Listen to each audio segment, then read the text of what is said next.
Brock Lesnar, the fraud legend in my opinion. When we're talking about wrestling, and we're talking about WWE specifically, and we're talking about top 10s all time, and you're giving me your list, and you look at me and go, oh yeah, I think Brock is top 10 all time. I automatically know. You truly do not know ball. And I know people are in the comments going, actually Creed, you don't know ball. Because, hang on. Let me explain, let me cook. And if you're still disagreeing in this video, no, that's valid, that's fine. To each his own, we all have our own opinions, and that's okay. But let's clarify one thing. The 02 to 04 run of Brock Lesnar is in fact legendary. There's nothing fraudulent, there's nothing phony or fake about that. The feuds, the matches, even some of the mic works, the character work, the chemistry he had with some of these people was just off the charts. The stuff with Kurt, Taker, Rock, the little stuff he did with Cena, I mean, it was all great.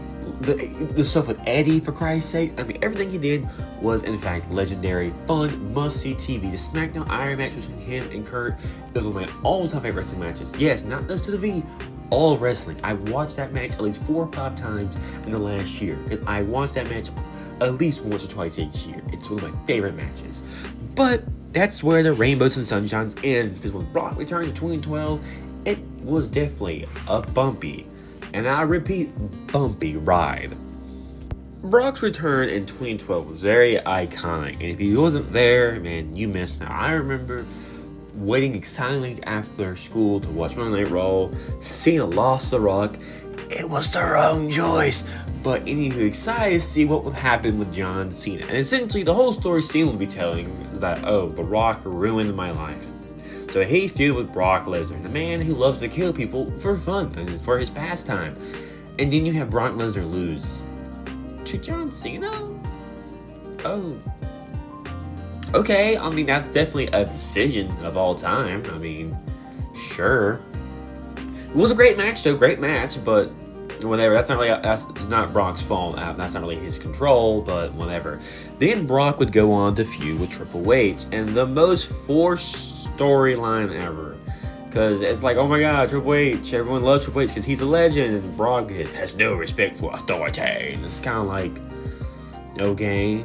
I mean, no offense, SummerSlam, WrestleMania 29, and Extreme Rules, he had 3 matches, and not a single one of them is actually worth the watch. Like, 90% of Triple H matches, they go on too long, they drag out too long, and they're really sluggish and slow at the last 10 to 15 minutes of each match. Then a hype moment happens, they one of each other gets up with a finisher, and then they win, like most Triple H matches. But still, again, it was a pretty lackluster story, pretty boring matches. I mean, why the hell we wasted Brock's time with this shit? But you also gotta put some blame on Brock here too, because he's not carrying, H is not really carrying. I mean, yeah, it was just going, you restrict my family, I'm the game, Brock Lesnar, now I'll slay the beast, like everyone else freaking says to Brock Lesnar, ever. Like, everyone just says that. Like, that gets, I'm sorry. But, anywho, we get out of that, whatever the hell that is, right?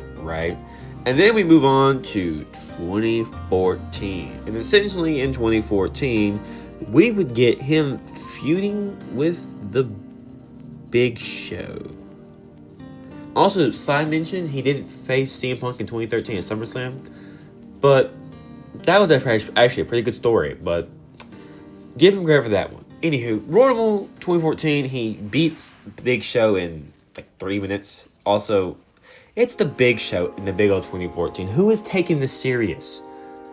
Like, these people we are not idiots. I watched this pay-per-view live. It was my birthday gift. I'm born near the Royal Rumble. I mean, whatever. Then, later that year, he would feud with Mr. Deadman himself, Undertaker, at WrestleMania 30. And might I add you, he should not have won this match. And yes, we'll let it slide a little bit because Taker got concussed, I think, the first 10 minutes in. But it was a boring, sloppy, too long of a match. And Brock didn't need... Whoa! We needed Brock to look strong. My brother in Christ, I understand what you're saying here. I do. I really do. But he's already lost 2 matches since he's returned. Being a basically almost washed up Undertaker, not gonna do anything. You know what you should have done? John Cena is still Super Cena. Have him beat Taker. No, hang on, listen before you get mad. Have Super Cena, Undertaker. Have him kick out a bunch of tombstones in the Dead Man Streak. Have him win both big belts. Have him and Brock go into SummerSlam like they're supposed to do anyway. And have Brock basically kill the man that ended the streak. Will he look a lot more stronger? And like also this SummerSlam match with him and Cena was quite literally the death of Super Cena. Quite literally. This would just kill Super Cena. Like we would never really see Super Cena again.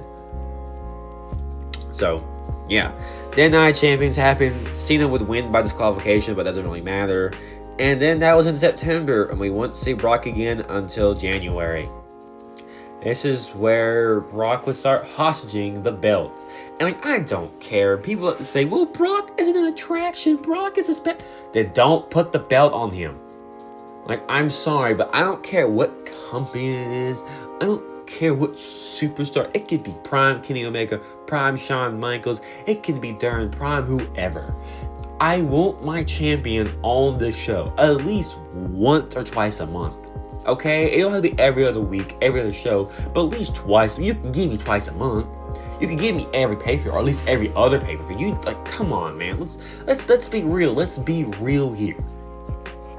And then him and Seth and Cena will have a great triple threat match, my ad, at the Royal Rumble. And then we would get the famous, awful, God-forsaken build to WrestleMania 31. Roman, what the biggest build he got was tug of war. Like, this is my problem with Brock in general. Like, there's no build, there's really no character work, there's no promo. And like, the thing is this, if Brock doesn't care about the match is gonna suck. And I'm being so legit. Like, since his return, let's see, Cena match was not bad. I thought the Extreme Rules match was really good. The SummerSlam match with Triple H, boring. WrestleMania 29, boring. Extreme Rules, boring. SummerSlam Pump, pretty good. Royal Rumble, crap. WrestleMania 39, not that. WrestleMania 30, bad. SummerSlam with Cena, squash match. Night of Champions, boring. So, yeah, he's been on a really bad track record of matches. No offense. Like, he hasn't really had maybe one actual great match since his return. And he's finally gotten 2 back-to-back with the Royal Rumble with Seth and Cena, and WrestleMania 39 with Seth and Roman. Yes, Roman and Brock, this is their best match. No, I'm not being funny. This is their best match, hands down. Oh, 8 matches. This is their best match. It has a story. It has drama. It has heavy hits. Two just big men slapping me, as Big E would call it. And yeah, that's literally it. And then after that, we go to Battlegrounds, where he would face Seth Rollins, and then Tim and Taker would feud. Okay, sure. I didn't know why we needed that, but we got Taker and we got Brock feuding for a few months, which was not really that great. I understand what the story was trying to tell, and which was a great story. Their first original run back in 03 was actually really good. They put on some good matches and good story, but like, Taker's washed and Brock does not care. So, a recipe for disaster. And then later on for 2016, he would have a triple threat with Roman and Dean. He would face the Wyatt family for whatever freaking reason at Roadblock. They have that really bad match with Dean Ambrose WrestleMania 32, which has a lot of drama and controversy, how Brock wasn't being a good worker and how Dean wasn't being... I don't know, believe who you want. Either way, both, it just sucked. Everything about it sucked. The build was the only interesting part, but Dean Ambrose carried heavily, because Dean Ambrose was one of the most interesting characters in 2016. Let's not get it twisted. He was really fun TV. And then he had that really bad match with Randy at SummerSlam, which really upset, because I thought it was going to be a fun match. You know, calling me surprised that it was not, but whatever, I guess. And then we would get the iconic Survivor Series match where he would get squashed by Goldberg. And honestly, even though he lost, this was probably the most entertaining thing Brock has done on TV since he squashed Cena. So I guess he's turning it around, I guess. Don't get too happy.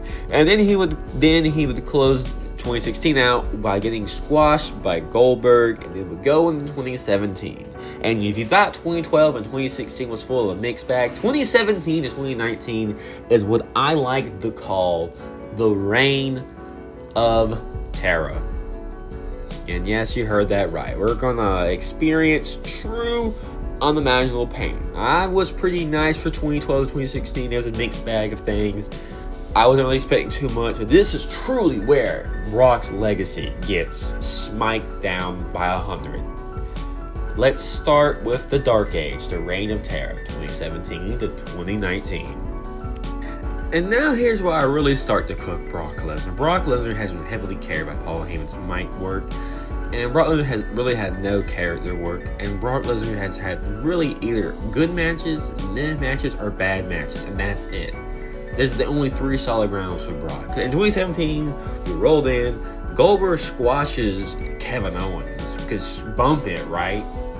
And then, we go on to Brock and Goldberg having a pretty, I'd say, solid match, WrestleMania 33. It was a fun 7-8 minute car crash. Not a bad match. And then this is where the fun ends. After that, from there on out until the end of 2019, Brock would torture us with his presence. If you don't believe me, let's start. He would bury and squash the following: Samoa Joe, Braun Strowman, constantly beating Roman Reigns, his barrel of Finn Balor. Remember that useless feud with that MMA guy, whatever the freaking name was? He won Money in the Bank. Why? Why would he need to do that? And also, he took the belt off of both champions post WrestleMania. Yes, he ended up beating Seth Rollins again for the belt, and then ended up squashing Kofi and burying Kofi so hard he went right back to the tag team division. It hasn't been a single competition since that day in 2019. If you don't know, we're now in 2026. And let's see, there was that really bad match with Braun at No Mercy 2. I mean, the really bad match with Braun and Kane at Royal Rumble. One of the worst WrestleMania events of all time with Roman Reigns at 34. And yeah, then Roman had to vacate the belt. Then he would beat Braun again to win the belt back.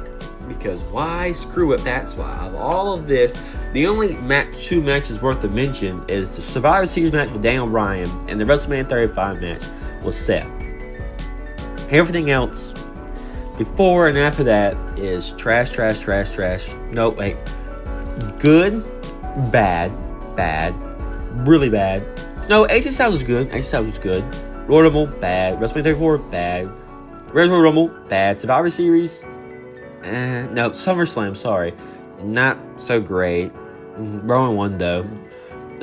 Crown Jewel, really bad. Survivor Series, good. Royal Rumble, no, that was bad. WrestleMania 35, that was alright, pretty solid. Money in the Bank, bad. SummerSlam with Seth, not so great. SmackDown with Kofi, that was horrible. That was really bad. The Crown Jewel with that Kane guy, bad. Survivor Series with Rey Mysterio, really bad. Yeah, this is the guy everyone was hyping up and saying, oh, I love Brock. Also, he had a 510-day reign and only had 10 defenses. 510 days and only 10 defenses. Keep in mind, CM Punk's, how long was his reign again? 434 days? And he had, I think, a total of like 86 defenses on live shows and house shows. Do you not see the problem with Brock here? He's a spectacle. He's supposed to just bring in people. Then why is he hostage the belt? People don't understand.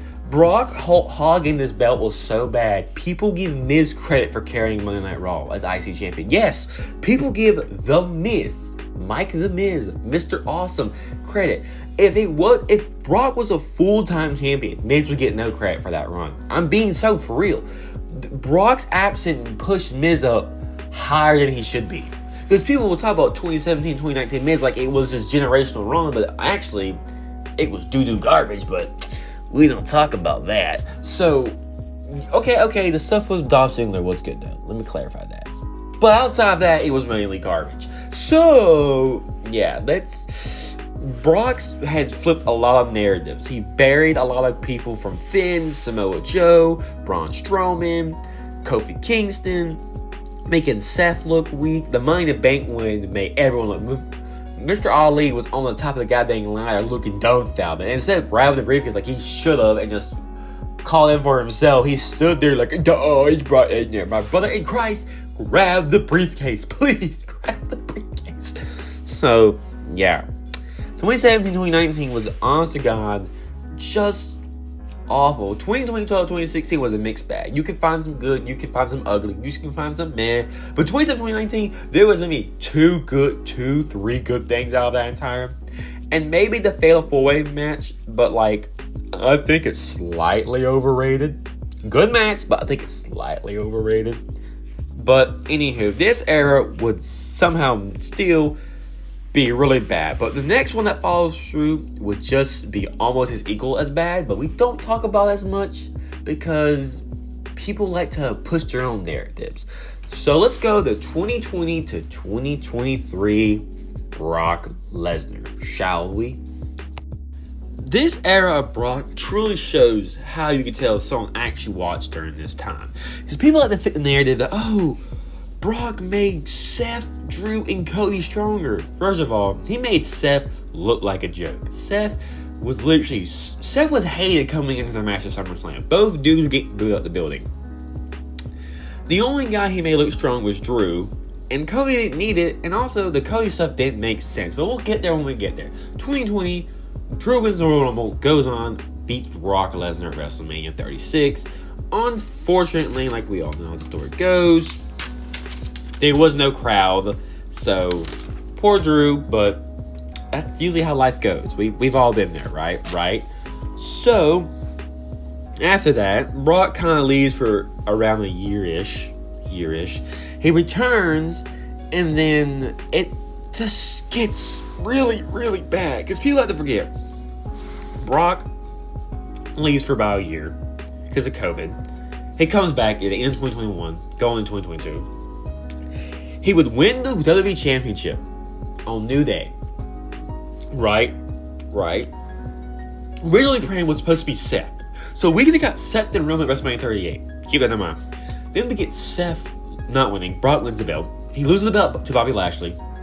He would later go on that night, win the Royal Rumble. Why? Because screw it, that's why. Even though he didn't need it or deserve it. Go out there, wins the Royal Rumble. Then later at Chamber would beat Bobby Lashley and all of them again. He would basically injure Bobby Lashley, take him out, so we already knew who was going to win the match. Brock would win the WWE Championship match, so we knew he could only face Roman Reigns.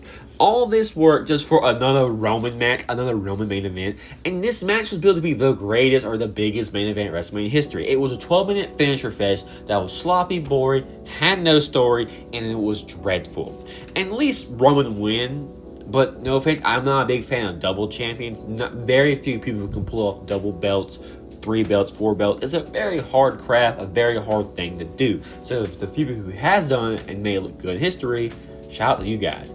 But anywho, back to the story at hand. We would also have had to on the look. He buried the entire main event scene, and so did Roman on the build up to WrestleMania 38, making both divisions look weak, pathetic, and a bunch of darn losers. But, you know, Brock would lose, obviously, and would go on to SummerSlam to their most overrated match. People would say, oh, it's their second best match. It is. But compared to the first, it's night and day. Their WrestleMania 31 Classic is a 10 out of 10. Story, drama, action, the wrestling, the cash-in, beautiful. The SummerSlam match is a 6 out of 10.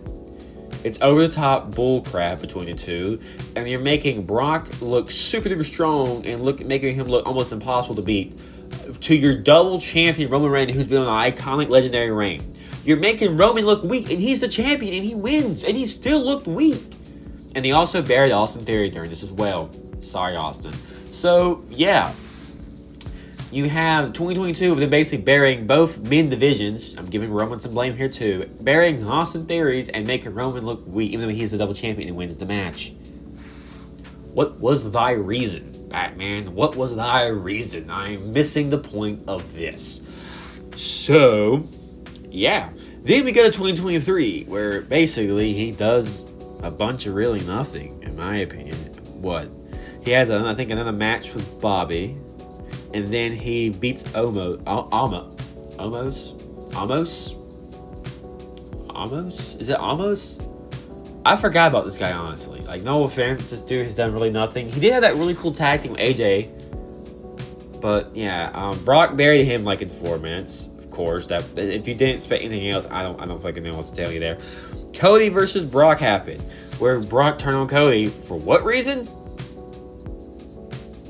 We don't know. No one really knows. It's been one of the greatest mysteries in wrestling history. Cody would obviously win the feud. But remember, Brock had to get his one win because Brock can't lose all 3 matches because that would not be up to par for Brock. Then, yeah, Brock would go away mysteriously because Brock is a part of a bunch of sex allegations, sex trafficking, and more stuff, mentioning 42 times in the goddamn lawsuit. But people have to overlook that because, like, well, it's Brock Lesnar. Brock Lesnar is a piece of shit. But we have one more era to go over, and that his current era in the WWE. Shall we continue to our last chapter of today's video? I think we should. And as we close the last chapter, I've already clarified Brock Lesnar is a goddamn creep, loser, piss merchant who should not be in this business. He should be at home. And look, man, I'm sorry. If you mentioned 44 times in the fucking sex trafficking case and the messages that you've read between him, Vince, and all that crap, yeah, that man should not be back. That man should not be back. But all that aside, Brock returned at SummerSlam 2025 to F5 Cena. Why? Don't know. Then, having Cena's build to WrestlePalooza was a waste of time. And then he would squash Cena in less than 8 minutes. Why? Well, I'm the gamer. I'm going to tell you because we thought to make Brock look strong. You have 2 dudes pushing 50. And you want the other old dude to make this old dude look stronger. But one of these old dudes are Brock Lesnar, who everyone knows has been super dominant 95% of his career. And you want Super Cena to get super squashed again by him. We have played these games before, old man. This is this lame. And then we go on, he disappears and he comes back for War Games. And we have one of the worst, not the worst War Games match in histories of War Game matches. Bang back to ye old days to now. It is probably the worst War Games match ever. You're like, well, Brock Lesnar was the best part. My brother in Christ, no one was good. Everyone in that match was bad. Yes, even Punk, even Braun. No one in that match was worth noting to talk about. Because why? It was just bad. It was boring. It was a waste of time. Like, I've been more productive sleeping in all day than watching that match. For Christ's sakes. So, I'll say that as I'll break it down for you. I'll recap it for you. Brock's 02-04 run, legendary. You could never take that away. All the stuff he achieved in that 2-year time frame, just simply beautiful. The stories, the matches, everything he did was great. 2012 to 2016 was a really mixed bag. More bad than good, but still it holds up pretty strong-ish. Then 2017, 2019 was generally a reign of terror. There's no good, maybe besides 2 matches out of 2 years. And then 2020 and 2023 was just the biggest nothing burger waste of time we ever got. Burying more people, for Christ's sakes. I mean, dude, it was generationally bad. You could say from 2016 to like 2023, Brock put on some of the biggest stinkers, some of the most burying we've ever seen from a main event guy. 2 reigns of terror, for Christ, like it was generational trash. So yeah, as I look on the wrestling world, and I look at WWE just as a whole, and I look at all the legends that came and gone, all alive, whatever, dead or gone. Brock Lesnar does not deserve to be top 10, top 15, not even top 20 in my opinion. I mean, I look at wrestling like I look at every sports. Your career as a whole, your ups and downs, your flaws, your strengths, your weaknesses. And that's how you should view every wrestler. From New Japan to AEW to TNA to All Japan Pro Wrestling to Stardom to GCW to DPW to your local indies, whatever. You have to break down everyone's career from beginning to end and as a whole. You just can't, oh, well, look at their peak. My brother in Christ, you can say that anybody and they look 10 times better. But look as a whole. Like LeBron, Tom Brady, their greatness was from beginning to end. And yes, you can say they've had some down years in between, but you don't really mention them because how great overall their career was. But look at Roman Reigns. Roman Reigns' peak was phenomenal. Tribal Chief is one of the best runs we've ever seen. But before and after has been garbage and boring. I mean, that's not a great look for a top 10 guy, in my opinion. I mean, look at Stone Cold. Look at his run. Phenomenal. Look at Shawn Michaels. Look at him. Macho Man. Look at him, you know? Just name a few. Like, even The Rock. I mean, yeah, you could say his later stuff was really bad, but overall, he still had a pretty good career. John Cena, yeah, he had some bad, with some burying and whatnot, but overall, Undertaker, yeah, he had a slow start once his career got going. The character work, the mic work, the wrestling matches, the stories he put on, phenomenal stuff. So I say this, and I'll say something again. Brock Lesnar is overrated. Brock Lesnar is a fake legend, and Brock Lesnar does not deserve the credit he has been given his whole career. That man's on fraud watch. That man is a fraud, and I rest my case. Thank you for watching this video. If you're new around here, drop a like, comment, and subscribe. I hope to see you all in the next video. And once again, like always, thanks for watching. Peace out.